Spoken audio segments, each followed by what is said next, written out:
पता नहीं इतना देर काहे लग रहा है। डॉक्टर साहब कब आएगी?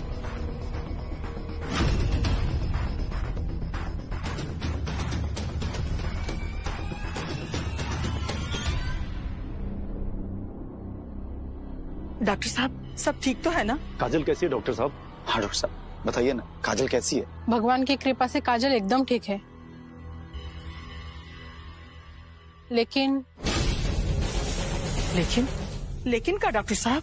हाँ डॉक्टर साहब बताइए ना। डॉक्टर साहब आप चुप काहे हैं? बोलिए ना आप। देखिए मेरा जी बहुत घबरा रहा है, बोलिए तो सही। हाँ हाँ बोलिए ना, क्या हुआ काजल को? लेकिन हम काजल के बच्चे को नहीं बचा सके।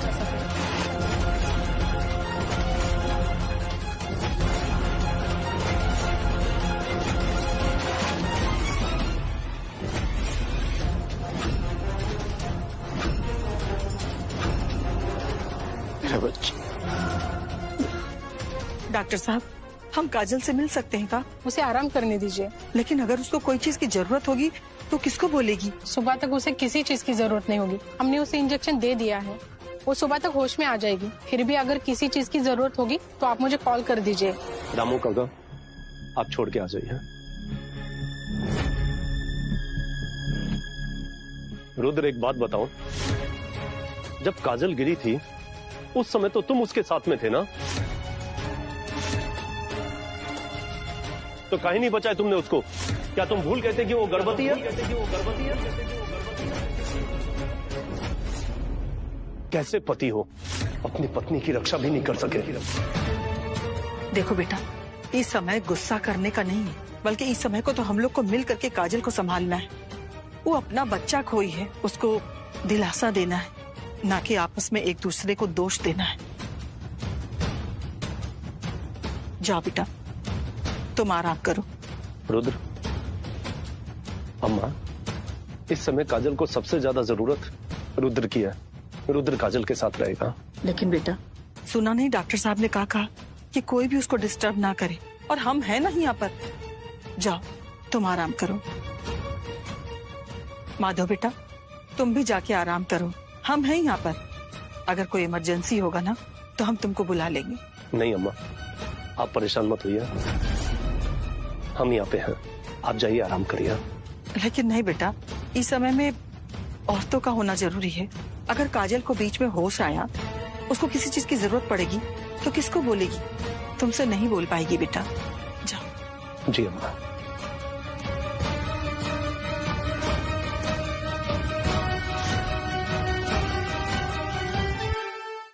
अरे तुमको कुछ एहसास भी है कि तुम क्या किए हो, क्या खोए हो तुम? काजल गिर रही थी और तुम उसको गिरने दिए।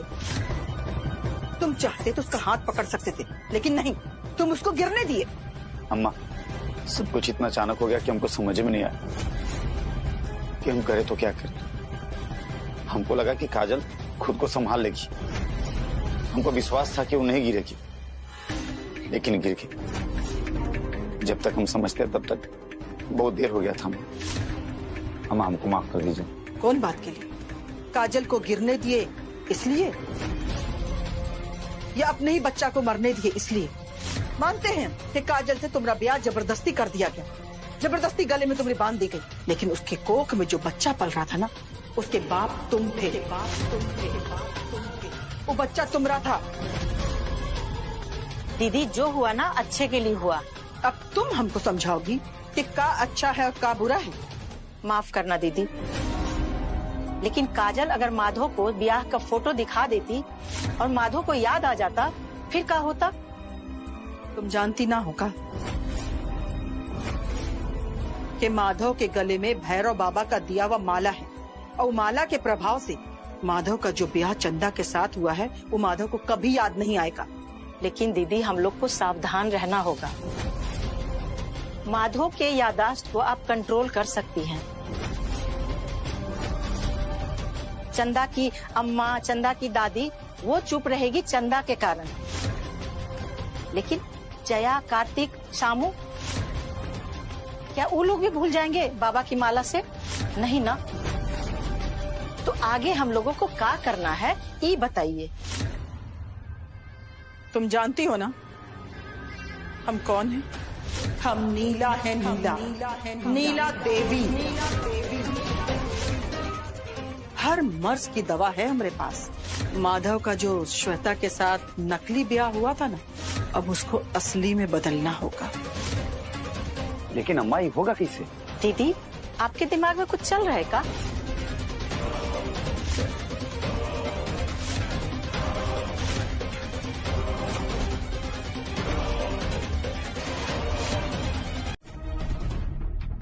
ना मौसी जी, हम तो बस दीदी के खिलावे के कोशिश करत रही। हम उनका के झूठा ना खिलाए जात रही। हमको मूर्ख समझती हो का? तुम जो बोलोगी हम मान लेंगे।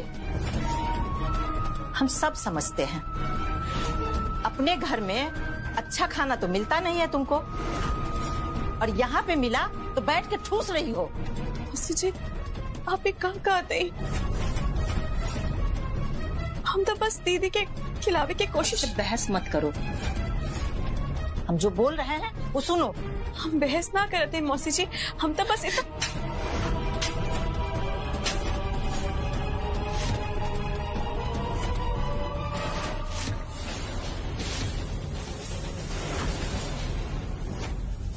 बहस कर रही है, बोल रहे हैं कि चुप रहो। मेरे सामने बहस करने की कोशिश मत करो। एक बात कान खोल के सुन लो, इस घर में तुम्हारा सिर्फ नौकरानी वाला हैसियत है। अगर ये याद रखोगी तुम्हारे लिए अच्छा होगा। लेकिन मौसी जी, हम तो बस।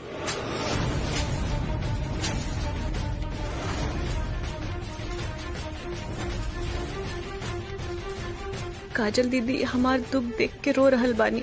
उनका रोवेला बहुत जरूरी है। हमके मौसी के और एक गुस्सा दिलावे के पड़ी, और वो हमरा के मारी है। यही बहाने काजल दीदी और जोर से रो पड़ी है। बोल रहे हैं, जवाब मत दो। हमसे बहस करने की कमर कस ली है। आप हमरा से चाहे कुछ भी बोली, आप हमरा के चाहे कितना भी मार ली, लेकिन फिर भी हम अपन यह बात कहब कि हम दीदी के झूठा ना खिलाए जात रहली। हम बस उनकरा के खिलावे की कोशिश करत रहली।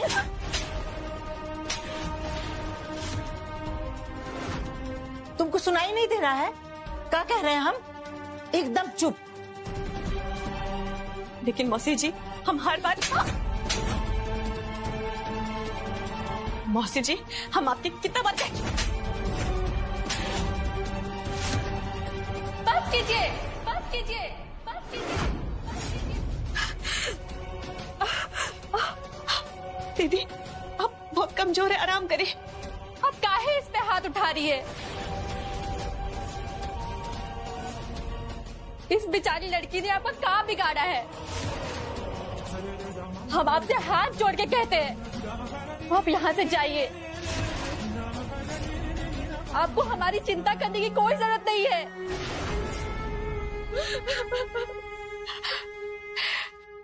हाँ, हमको भी जब पता चला कि आप बिजनेस मीटिंग करना चाहते हैं, तो सोचा आपसे मीटिंग भी हो जाएगी और बाकी भी कुछ बातें डिस्कस हो जाएंगी। आप लोग जिस तरह से मेरे माधव की बीमारी में बिजनेस संभाले हैं, उसके लिए हम आपका बहुत आभारी हैं। अम्मा सच कह रही हैं, अगर आप लोग नहीं होते तो हम बिजनेस के बारे में सोच भी नहीं सकते थे।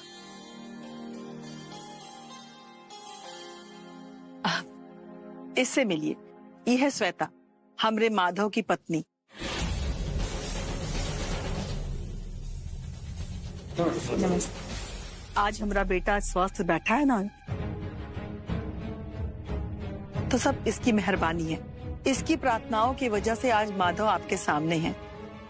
बहुत सेवा की है। श्वेता बेटा बैठो।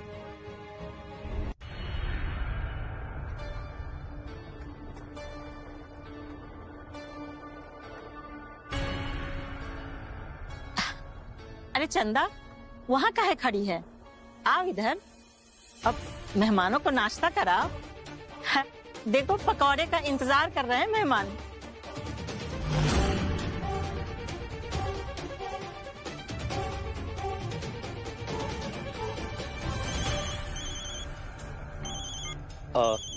एक्सक्यूज मी, मेरा एक अर्जेंट कॉल आया है, हम आते हैं। अरे भाई कोई नहीं, हम कहाँ भागे जा रहे हैं। हेलो। खाइए ना, चंदा पकौड़ा बहुत अच्छा बनाती है।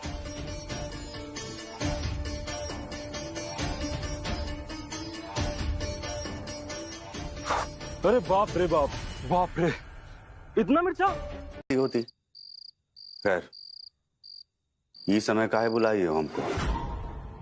जल्दी बोलो, क्या बताना चाहती हो? ऐसे भी हमको तुम पर भरोसा नहीं रहा। और क्या बोली थी? चंदा से हमारा ब्याह कराओगे और हम माला माल हो जाएंगे। लेकिन ऐसा कुछ नहीं सा, तुम्हारी तरह तुम्हारा प्लान भी बेकार निकला। प्लान मेरा नहीं, तुम्हारा गड़बड़ था।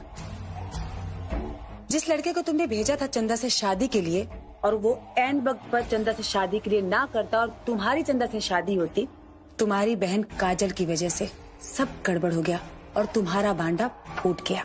खैर, वो सब छोड़ो, मैं वो सब बात करने नहीं आई यहाँ पर। मैं तुम्हें कुछ सच्चाई बताने आई हूँ। कैसा सच्चाई? तुम्हारी बहन काजल गिरी नहीं है, गिराई गई है।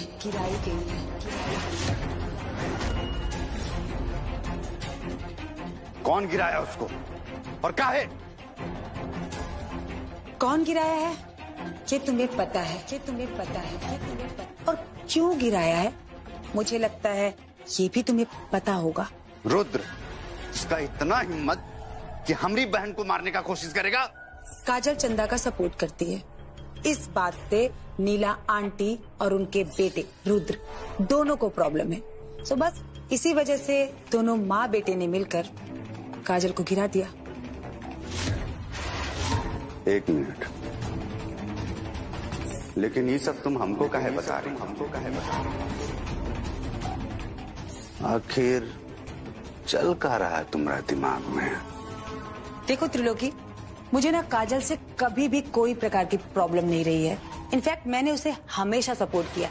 मैंने ही आंटी को बोला कि काजल और रुद्र की शादी करा दे, इसी वजह से शादी हुई है। लेकिन अब हालात अलग हैं।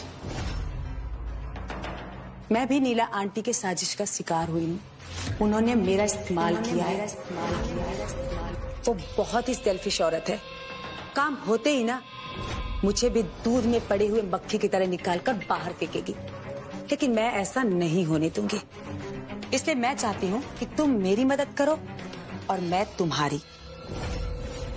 और मैं तुमसे वादा करती हूँ कि जब तक मैं उस घर में हूँ, काजल का उस घर पर अधिकार होगा। उसे कोई भी प्रॉब्लम नहीं होगी। वैसे भी तुम्हें नीला आंटी से बदला लेना है ना? तुम्हारे पिताजी की संपत्ति पर जैसे नीला आंटी जी ने कब्जा किया है उसका और तुम्हारी बहन का, दोनों का। बोलो, डील? ठीक है। बाहर का गई नहीं, ये तो सब उल्टा पुल्टा हो गए। बुआ जी, सब हमार गलती बा। हमरा कहूँ ना जाके चाहत रहल। भगवान की इच्छा के आगे केहू का कर सकीला। हमा जी सच कहता है के जानत रहल कि माधव बेटा का एक्सीडेंट हो जाये, उनकरा के दिमाग पे असर हो जाये। ये सब भाग्य का ही खेल बा। हमरा बुझाता ना बुआ जी, ये सब नीला देवी के खेल बा। नीला देवी भैया जी के प्रॉपर्टी हथियावे खातिर कुछ कर सकीला। नहीं तो रउए बताई, श्वेता के भैया जी के पत्नी बनाकर उनका सामने खड़ा करे के क्या जरूरत था? जब भैया जी के पिछला कुछ महीना के कुछ याद नहीं थे, तब वो श्वेता से ब्याह की झूठ बात काहे कहनी? हमके लगा था ना कि नीला देवी भैया जी के बीमारी के फायदा उठावत है। वो तो पहले से भैया जी या चंदा के ब्याह के पक्ष में ना रहनी। देखिए बुआ जी, हम सच्चाई पता करके रहब।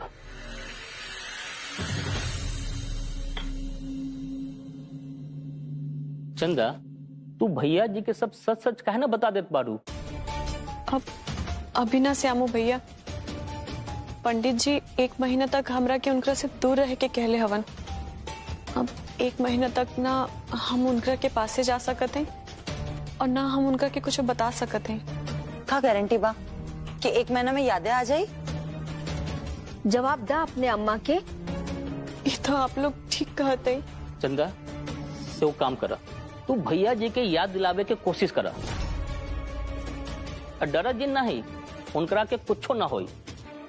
ना श्यामू भैया, हम इतना बड़ा खतरा ना उठा सकते। माने पहले हमारा सबूत लावे के पड़ी कि सबसे कुछो ना होला, तभी तू हमार बात मानबू हैं? माधव जी मैं माधव बेटा, पता है श्वेता आज तुम्हारे लिए व्रत रखी थी। देखो अभी भी मंदिर से आ रही है। माता जी, चंदा तुम भी प्रसाद लो और माधव जी के लिए प्रार्थना करना कि वो हमेशा ऐसे मुस्कुराते रहे। दीदी, हम तो माधव बाबू खातिर हर दम प्रार्थना करत हैं। आंटी जी प्रसाद। श्वेता, हम बिजनेस के सिलसिले में नया बैंक अकाउंट खुलवा रहे हैं जिसमें पत्नी का साइन चाहिए। ये लो, बैंक का पेपर है, इस पे साइन कर दो। अब मैं क्या करूं? मैं तो माधव जी की असली पत्नी नहीं हूं। कहीं कुछ गड़बड़ हो गई तो? श्वेता, क्या सोच रही हैं आप? अरे बाबा, चाहे जैसे भी कर दो, लो साइन करो।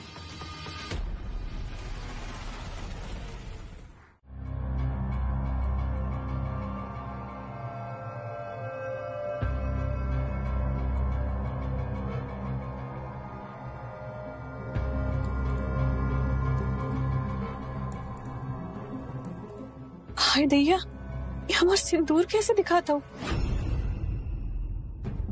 इससे पहले कोई देख लिए हम अच्छा से छुपा लेते हैं।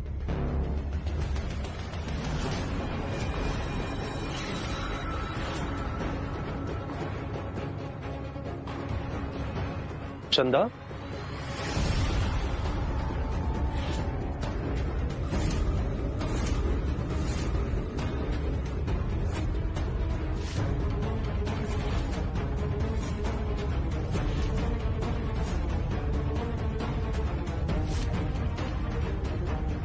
सिंदूर?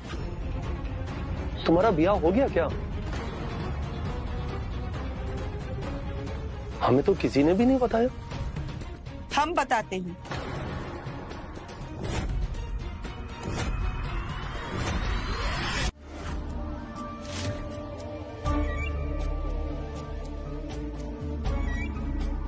चंदा, अब जब तुम्हारे ब्याह का बात हमरे माधव के सामने खुल ही गया है, तो तुम्हारा पति कौन है ये राज भी हम बता ही देते हैं। बेचारी चंदा का पति ना ब्याह के पहले ही रात को चंदा को छोड़ के भाग गया था। और तो और यहाँ तक कि उसके गहने, जेवर, रुपया, पैसे जो भी थे थोड़े बहुत सब लेके भाग गया। बेचारी आज सुहागन रहते हुए भी अभागन।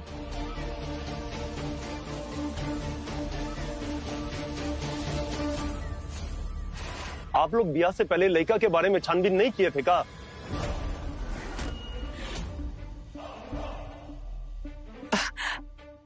वो कहा है ना कि रमा की तबीयत बहुत ज्यादा खराब थी, जिसकी वजह से वो चाहती थी कि चंदा का ब्याह जितनी जल्दी हो जाए उतना अच्छा है। अब माँ की इच्छा पूरी करने के लिए चंदा ने भी हाँ कर दी, क्योंकि रमा को लगने लगा था कि अगर उसको कुछ हो गया तो उसके पीछे चंदा को देखेगा कौन। बस यही सब हड़बड़ी में ही सब हो गया बेटा। और माँ की इच्छा पूरी करने के लिए चंदा को अपनी जीवन दांव पे लगाना पड़ा। हम तो मना किए थे, लेकिन बेचारी करती का।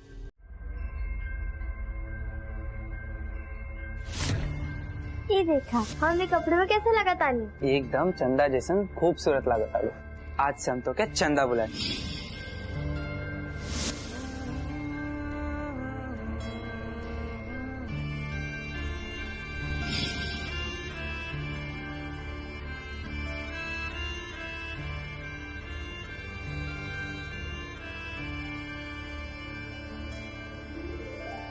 माधव बाबू उठी ना, हम आपकी खातिर नाश्ता लेके आए हैं, आई खा ली।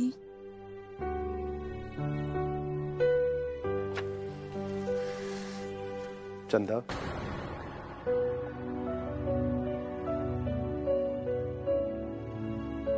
चंदा हम तोरे बारे में सोचत रहनी।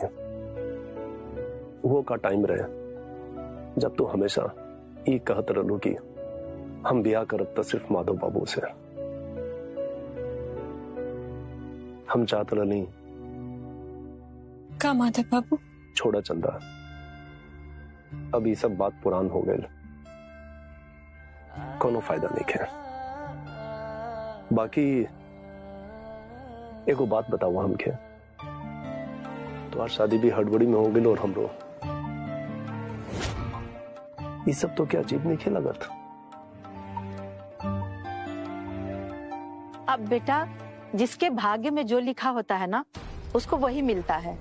अब चंदा के भाग्य में पति की जगह धोखा लिखा है, तो उसको वो मिल गया। अब बेचारी चंदा, इसका किस्मत ही फूटा है, इसके लिए कोई क्या कर सकता है। सही कहा मौसी जी, कोई क्या कर सकता है? आप कर सकती है ना मौसी जी। जब आप भी कुछ नहीं कर सकती हैं, तो प्लीज चंदा को ये सब कहना बंद करिए। चंदा के साथ बुरा तब होता जब ये उस आदमी के साथ चली गई होती। अरे हम तो इस सोच में नहीं किए। जब आपने नहीं सोचा तो सोचिए। मौसी जी, हम आपके सामने हाथ जोड़ते हैं, प्लीज चंदा को ये सब कुछ मत कहिए। एक तो चंदा को ऐसा पति मिला है जो पति कहलाने लायक नहीं है। पति क्या, वो तो इंसान कहलाने लायक नहीं है। हमारा बस चलता ना तो हम तो उसको। माधव बाबू बस।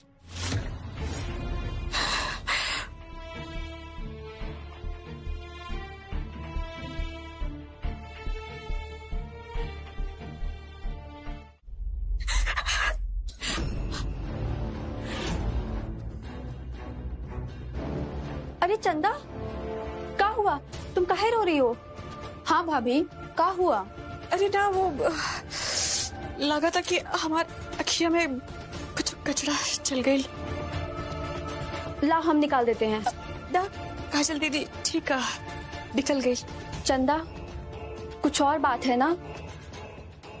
तुम हमसे क्या छुपा रही हो? हाँ भाभी बताइए ना, कुछ बात है क्या? ना कुछ भी तो ना। अब एक बात बताइए, आप लोगन ही रसोई में क्या कर रहे थे? क्या चाहिए हमरा के बताइए, हम तुरंत बना के लेके आवत थे। चाय नहीं, चाय हम बना रहे हैं, और आज हम चाय बनाएंगे अपनी दोनों भाभियों के लिए। तो आप लोग बैठिए और हम चाय बनाएंगे। जया,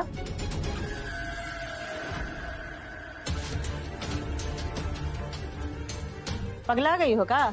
काहे मौसी, हमारे अंदर कोई पागलों वाला लक्षण दिख रहा है क्या आपको? तुमको पता नहीं है कि चंदा तुम्हारी भाभी नहीं है? तो आपकी भाभी है क्या? ये कब हो गया? हमको तो पता ही नहीं चला। अब बत्तीसी मत दिखाओ। और तुमको नहीं पता है कि माधव का हालत क्या है? कि जो कुछ भी हो रहा है ना, वो माधव के लिए हो रहा है। इसलिए जया, तुम अपने मुंह पे ना टेप लगाना सीखो। देखो, काजल से कुछ सीखो। अरे काजल, तुम इसको कुछ सिखाती नहीं हो, दिन भर मोबाइल पे टाइम पास करती रहती है। हमसे क्या सीखेगी? मुंह पर टेप लगाना? किंतु परंतु लेकिन मौसी जी, हम काजल नहीं हैं, हम जया हैं, और हम चुप रहने वालों में से नहीं हैं। और अगर किसी ने हमारे मुंह पे टेप लगाने की कोशिश भी की, तो उल्टा हम उसके मुंह पे टेप लगा देंगे। तुम हमारे मुंह पे टेप लगाओगी? लो, हम तो ये कहे ही नहीं है, खुद ही समझ ली। जया, तुम ना बहुत बदतमीज हो गई हो। तुमको ना दीदी ही समझाएगी।